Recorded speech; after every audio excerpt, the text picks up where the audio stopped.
साहिर, अमृता और इमरोज ये तीनों इश्क में थे और तीनों ने अपनी अपनी तरह से इश्क किया। परंतु इनके प्रेम को जानने के लिए इनको जानना होगा, साहिर को जानना होगा और अमृता को भी जानना होगा।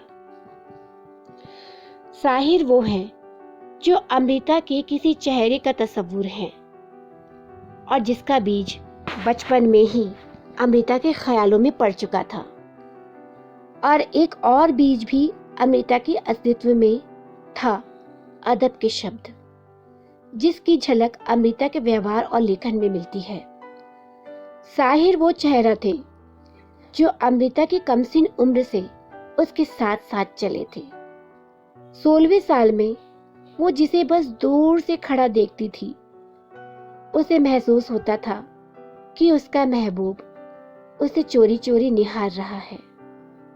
कभी कभी तो वो महबूब रातों को अमृता की चारपाई के कोने से लगकर बैठ जाता था और टुकुर टुकुर अपनी अमृता को देखता था। ये चोरी छिपे वाला डरा सहमा 16वां साल उनके पिताजी के बनाए गए चेतावनी और हिदायतों के किले में कैद रहा, जिसमें साहिर जैसे चेहरे को प्रवेश की सख्त मनाही थी। बहुत सख्त पैरा होता था। अमृता उस किले की ऊंची ऊंची दीवारों को अपने नाजुक बाहों से जोर लगाकर पीछे धकेलते हुए आसमान में उड़ना चाहती थी। ऐसी कल्पनाएं होती थी अमृता की, पर हकीकत इससे बिल्कुल अलग थी। परंतु वो कहते हैं ना, मोहब्बत का फूल सख्त पत्थर का चीना चीर कर भी उभर आता है। 22-23 वर्ष की उम्र में साहिर जो चेहरा तस्वुर में था अमृता के, हकीकत बनकर उनके जीवन में आया। एक फोटोग्राफर जब अमृता का साक्षात्कार और कविता लिखते हुए अमृता की तस्वीर लेने की गुजारिश से उनके पास पहुंचा, तो अमृता साहिर साहिर और बस साहिर के नाम के सिवा कुछ न सोच पाई।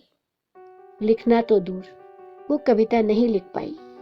पन्ना कोरा था, पर अमृता जानती थी कि वो पन्ना साहिर के नाम और उसकी खुशबू से भरा है, महक रहा है। ऐसा रूहानी इश्क था उन दोनों के बीच।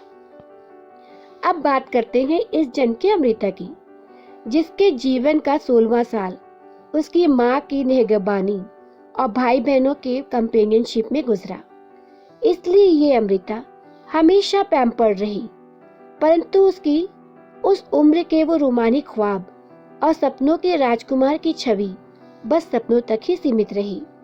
एक सफेद घोड़े पर एक राजकुमार उसे अक्सर दिखाई देता था सपने में, जो बगीचे में खड़ी उस अमृता को अपने मजबूत बाहों में एक हाथ से ऊपर उठाकर घोड़े पर बिठा लेता था और ले जाता था अपने सपनों की नगरी में।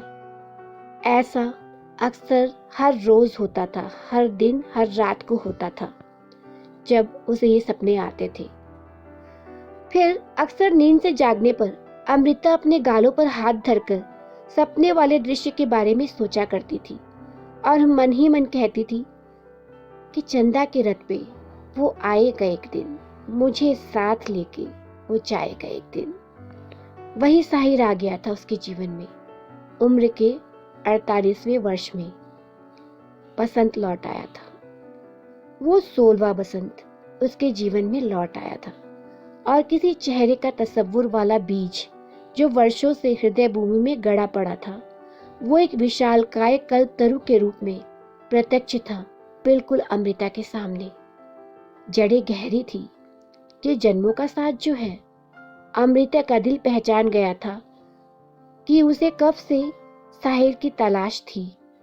इस जन्म के साहिर भी बहुत ही उम्दा शायरी करते हैं, पर पहली मुलाकात में न जाने क्यों उन्होंने अपने मित्र की एक गजल का शेर सुनाया अमृता को, उनकी नजर पेश किया। माना तो बंदिशों बहर में नहीं, माना तो बंदिशों बहर में नहीं, तुझसे खूबसूरत गजल शहर में नहीं। ये सुनकर अमृता के गाल गुलाबी हो आए थे और उसने हया से नजरें झुका ली थी। अमृता लेकिन थोड़ी शैतान थी। उसने भी चुटकी लेते हुए साहिर से कहा, अपनी ही लिखी गजल का एक शेर सुनाया। मीठे से दर्द का फसाना है, मीठे से दर्द का फसाना है, नहीं आसा ये दिल लगाना है। साहिर मुस्कुराने लगे थे।